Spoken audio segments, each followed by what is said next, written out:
Ajay Devgan cinema ఉంటుంది కాలని. కొంతమంది మిత్రులు అడవిలోకి పోయి తిరగడానికి పోయి దారి తప్పుతారు. అడవిలో నాకు అన్ని దారులు తెలుసు మీకు చూపిస్తారా అని ఒక ఆయన వస్తాడు. ఆయనే అజయ్ దేవగన్ కాల్ సినిమాలో.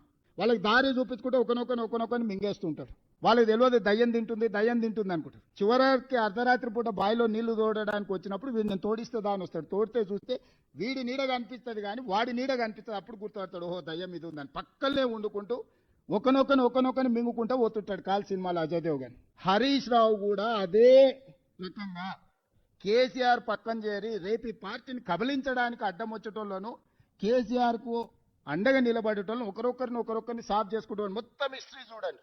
పోయిన వాళ్ళందరూ కేసీఆర్ కు లాయల్గా ఉన్న వాళ్ళే బయటకు పోయారు. ఆలే నరేంద్ర నుంచి మొదలు పెడితే దేశని చిన్నమలే కావచ్చు, విజయశాంతి గారు కావచ్చు, నిన్నటి మనటి ఈటెల రాజేందర్ కావచ్చు, బయట వాళ్ళని అందరినీ క్లీన్ చేసిండు. కేటీఆర్ కవిత కలిసి ఉంటే తిరుగుబాటు జరిగినప్పుడు వాళ్ళిద్దరు ఒకటి ఉంటే సమస్య అవుతుందని ఇద్దరు మధ్యలో పెట్టి కవితను కూడా బయటికి దొప్పించిండు హరీష్. కేసీఆర్ గారు ఆరోగ్యం బాగాలేదు, ఇంక తలకాయ బాగాలేదు, ఆలోచనలు బాగాలేవు. ఇంకా హరీష్ దేవుంది ఒకటే స్టెప్ ఏమంటారు, ఇంకొక అడుగు ఉంది గంతే.